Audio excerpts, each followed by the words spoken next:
Hey my dear students, and welcome back to my class. Today let us look at the summary of the new next chapter, that is chapter number 7, The Open Window, written by H. Munro, and he is commonly known by the name Saki. Now before we look at the summary of the chapter, let us go through the mind map first. Point number 1, Frampton Nattell, who is our main character of the story, he had bad nerves. Point number 2, his sister gave him some letters of introduction and one of them was Mrs. Sapleton. Point number 3, niece of Mrs. Sapleton, she told Frampton about the tragedy that happened to Mrs. Sapleton. Point number 4, her aunts, she told that her aunt's husband and her young brother, they went off for the day's shooting and they never came back. Point number 5, aunt asked Frampton that whether he was okay with the open window. Point number 6, Frampton, he shivered slightly when he saw the three figures walking across the lawn towards the window.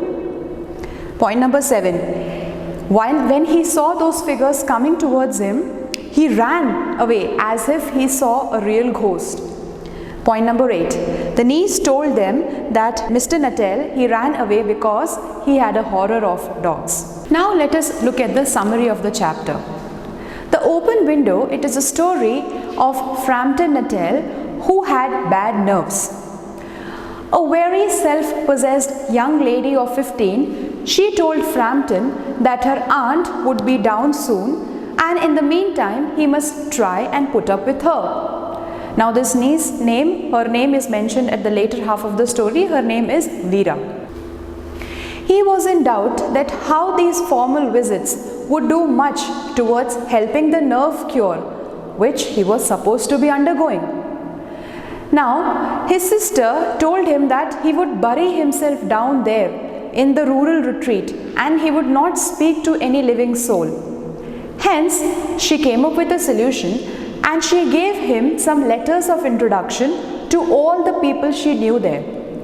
Now one of them was Mrs. Sapleton. The niece of Mrs. Sapleton, first she inquired from Frampton that whether he knew any people round there. Now since Frampton was new to this place, Frampton told that he hardly knows a soul there, and hence she gave him letters of introduction to some of the people living there. So with this information, the niece understood that Frampton knew nothing about her aunt. Then the niece told Frampton about the tragedy that happened 3 years back. Then she pointed out to a large French window and said that through that window 3 years ago, her aunt's husband and her two young brothers, they went off for their day's shoot and they never came back.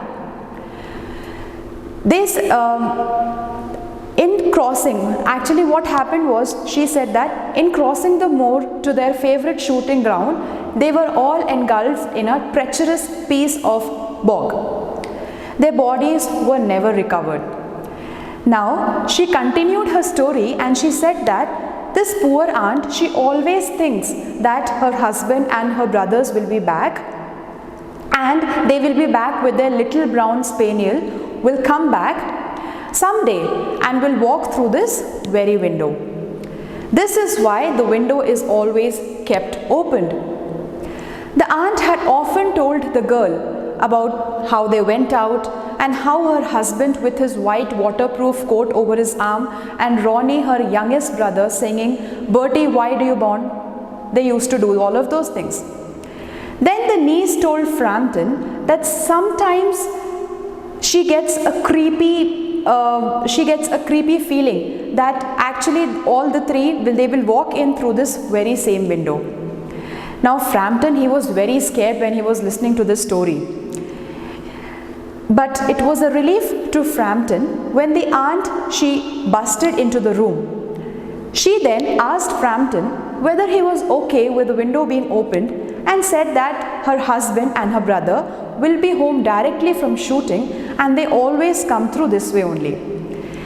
She rattled on cheerfully about the shooting, but to Frampton it was purely horrible.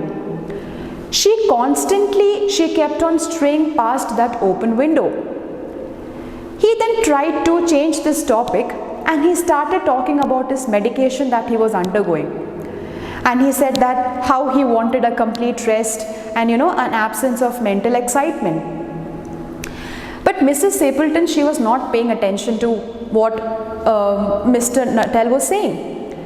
But just then, she brightened into an alert attention when she saw her husband and brothers coming in. Frampton, he shivered slightly and the child was staring out through that open window with a dazed or horror in her eyes.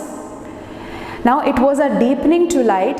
3 figures were walking across the lawn towards the window and they all carried guns in their hands, and one of them was with a white coat hung over their shoulders, just like the girl has mentioned.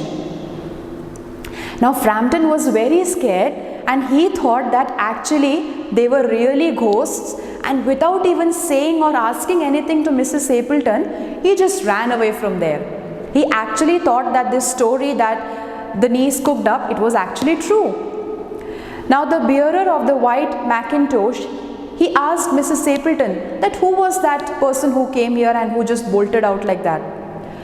She told him that he was an extraordinary man whose name was Mr. Nuttall, who only talked about his illness and dashed out without saying a word of goodbye or apology, and it appeared as if he had seen a ghost. The niece again made up a story and told him that it was because of the spaniel Mr. Nuttall ran away, as he told Veera that he had horror of dogs. Thus, romance at short notice was Veera's speciality. That's it, my dear students. This was a summary of the chapter. I hope you all understood the chapter really well. I will be back again with yet another video. Till then, take care.